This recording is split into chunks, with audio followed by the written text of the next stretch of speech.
नमस्कारम। मैं वैशाली गोगिया आपका एक बार फिर से स्वागत करती हूँ द मिस्टीरियस वेब में। यहाँ पर हमने बहुत सारी चीजें सीखी हैं, जानी हैं, बहुत सारी ऐसी रहस्यमय चीजों के बारे में जाना है। यहाँ पर किसी भी वीडियो के बाद ये सफर खत्म नहीं होता, क्योंकि हम हर रोज आपके लिए लेकर आते हैं एक नई और दिलचस्प जानकारी। और उसी तरीके से आज मैं एक बार फिर से हाजिर हूँ एक और नई कहानी, एक नई जानकारी लेकर। जी हाँ, आज मैं आपको बताऊंगी कुछ ऐसी जानकारी जो आपको इंटरेस्टिंग लगेगी, पर साथ ही थोड़ी सी आपको क्यूरियस भी कर देगी, क्योंकि ये जानकारी है एक किताब के बारे में। हमने किताबें बहुत सी पढ़ी होती हैं जो हमें बहुत सारी चीज़ें बताती हैं, ज्ञान की बातें बताती हैं, लेकिन आज जो मैं आपको बताने वाली हूँ वो एक ऐसी किताब है जो हमें उसके पीछे की कहानी जानने को मजबूर कर देती है। वो एक किताब है जो बहुत डरावनी है, जिससे जुड़ी है एक काली सच्चाई, डरावनी सच्चाई, एक शैतानी सच्चाई। इसके पीछे का रीज़न ये है कि इस कहानी में नाम जुड़ा है बाइबल का। जी हाँ, पवित्र बाइबल, जो कि ईसाइयों की पवित्र किताब मानी जाती है, जो कि ईसाइयों की एक पवित्र किताब मानी जाती है। तो चलती जा। लेकिन ये किताब कितनी पवित्र है और कितनी डरावनी, ये अब जानेंगे। इस किताब को कहा जाता है द डेविल्स बाइबल, यानी कि शैतान की बाइबल। और इसे शैतान इसलिए कहा जाता है क्योंकि इसे सिर्फ एक रात में लिखा गया, वो भी किसी सामान्य पन्ने पर नहीं, बल्कि चमड़े के पन्ने पर। जी हाँ, अजीब है, पर यही सच है कि इस किताब को लिखा गया है चमड़े के पन्नों पर। और ये कोई आसान काम नहीं है, एक रात में एक किताब को, वो भी चमड़े के पन्नों पर लिखना। तो चलिए इसी के बारे में जानते हैं।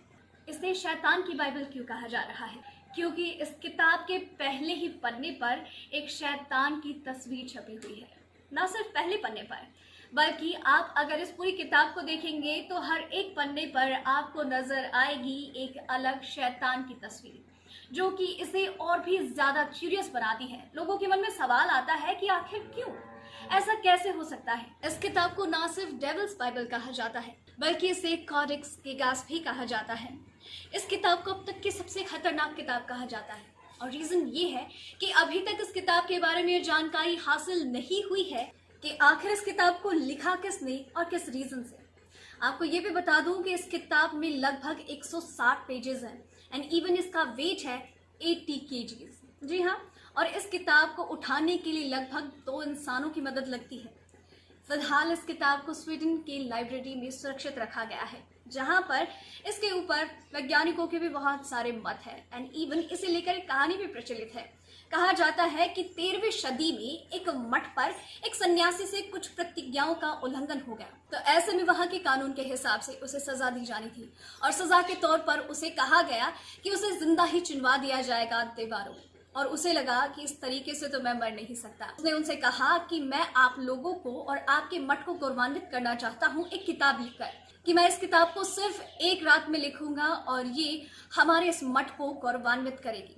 उसकी इस बात को सुनकर के वहां के मठवासियों ने कहा कि ये तो बहुत अच्छी बात है, अगर किसी वजह से हमारे मठ का नाम रोशन होता है।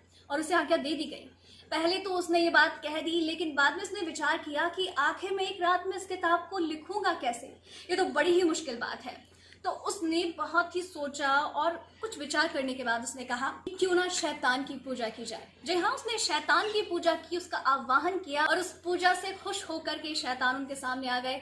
और उसने अपनी आत्मा का सौदा किया उस शैतान के साथ और कहा कि अगर तुम मेरी मदद करते हो इस किताब को लिखने में, तो मैं तुम्हें अपनी आत्मा समर्पित कर दूंगा। फिर क्या था, और शैतान ने उसके सौदे को माना और एक रात में ही उस पूरी किताब को लिख दिया। लेकिन वैज्ञानिकों का मानना ये है कि इस कदर लिखना आसान नहीं। एक ऐसी किताब जिसके पन्ने नॉर्मल पेजेस में नहीं हैं, बल्कि चमड़े के पन्ने हैं, तो ऐसे में चमड़े के पन्ने पर सिर्फ एक रात में लिखना इतना इजी तो नहीं है। इस किताब को लिखने में लगभग 20 साल का समय लगता है, अगर आप रेगुलरली इसके पेजेस पर लिखते जाते हैं। लेकिन जैसे कि इसकी हैंडराइटिंग को देखा जाता है, तो ये नहीं कहा जा सकता है कि इसे लिखने में लगे हैं 20 से 25 साल। लेकिन जो भी हो, वैज्ञानिकों का अलग मत है और ये कहानी कुछ और कहती है। आपका इस किताब के बारे में क्या है कहना, क्या है आपका मत, हमें नीचे कमेंट सेक्शन में जरूर बताएं। और ये भी बताएं कि क्या आप इसके बारे में और भी कुछ जानना चाहते हैं, और जो भी आपके मन में विचार हो आप हमें नीचे कमेंट सेक्शन में जरूर बताएं। आपकी हर बात को सुना जाएगा और आपके लिए हर बार नई चीजें पेश की जाएंगी। तो दोस्तों, वीडियो पसंद आई तो उसे लाइक शेयर जरूर कीजिएगा और साथ ही चैनल को सब्सक्राइब जरूर कीजिए। साथ ही साथ उधर एक बेल आइकन जरूर होगा, उसे दबाइए ताकि आप चैनल पर डलने वाली हर एक वीडियो का नोटिफिकेशन टाइमली पा सके। धन्यवाद।